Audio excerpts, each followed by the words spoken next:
নমস্কার বন্ধুরা, মোজ ক্লাসিক কিচেনে আপনাদেরকে স্বাগত। আজকে আমি আপনাদেরকে বানিয়ে দেখাচ্ছি নবরত্ন পোলাও। এটা যে কোনো উৎসব অনুষ্ঠানে আপনারা বানাতে পারেন। এখন সামনেই পয়লা বৈশাখ আসছে, আপনারা অবশ্যই এটা বাড়িতে বানান। এটা খেতে দুর্দান্ত। আসুন বাড়িতে কী করে কীভাবে বানাবো আমরা দেখে নিই।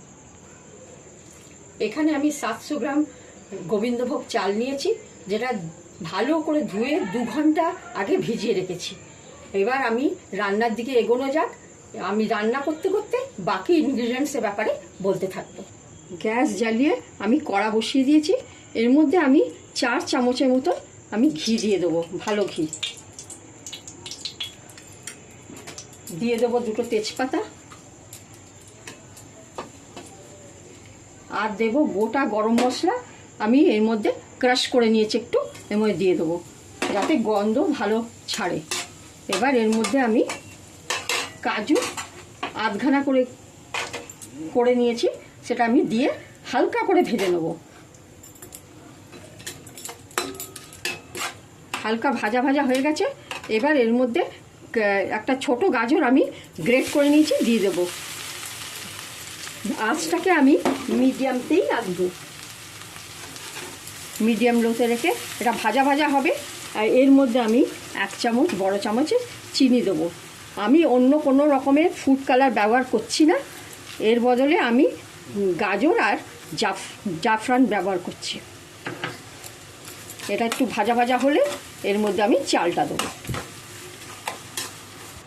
চাল আমি এর মধ্যে দিয়ে দিলাম। এবার চালটাকে হালকা হাতে নাড়াচাড়া করব। দেখুন কালার আসছে। এর মধ্যে আমি দেখুন গোলাপ জলে আমি 1 ঘন্টা আগে আমি জাফরান ভিজিয়ে রেখেছিলাম, এটা এর মধ্যে দিয়ে দেবো।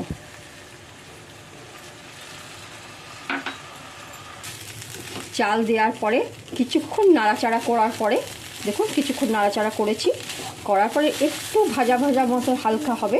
তার মধ্যে এবার আমি পরিমাণ মতো নুন দিয়ে দেবো।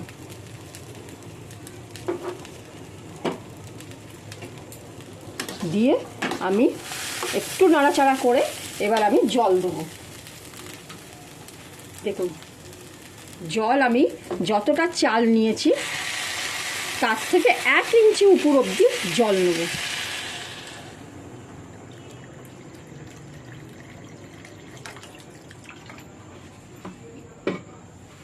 এই দেখুন জল দিয়ে আমি এটা মিডিয়াম আছে, এটা রান্না হবে। আমি ঢাকা দেবো। ঢাকা খুলে এই দেখুন মোটামুটি হয়ে এসছে, এখনও একটুখানি আরও হবে। এর মধ্যে আমি খেজুর আমি বীজ বের করে টুকরো করে নিয়েছি, এটা দিয়ে একটু নাড়াচাড়া করে আবার ঢাকা দেবো।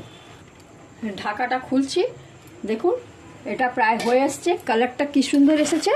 এবার এর মধ্যে আমি গন্ধরাজ লেবুর পাতা আমি ফ্লেভারের জন্য টুকরো করে এর মধ্যে দিয়ে দিলাম। এর মধ্যে আমি আমসত্ত্ব টুকরো করে, আলমন্ড টুকরো করা দিয়ে দিলাম, আর চেরি আর কিশমিশ দিয়ে আবার নাড়াচাড়া করে কিছুক্ষণের জন্য 5 মিনিট দমে আমি রেখে দেবো, ঢাকনা বন্ধ করে দিয়ে। পোলাওটা একটা বাটিতে আমি সার্ভ করে নিয়েছি। এর মধ্যে পেস্তা কুচি দিয়ে আমি সাজিয়ে নিচ্ছি। এই রেসিপিটাকে আমি গরম গরম আলু পটলের দম আর কাঁচা আমের চাটনির সঙ্গে সার্ভ করছি। এর স্বাদ দারুণ, জাস্ট ফাটাফাটি। এটাকে আপনারা উৎসবে বানিয়ে ফেলুন আর লোকেদের মন জয় করুন। আর রেসিপি ভালো লাগলে আপনি লাইক, শেয়ার, সাবস্ক্রাইব অবশ্যই করুন। ধন্যবাদ।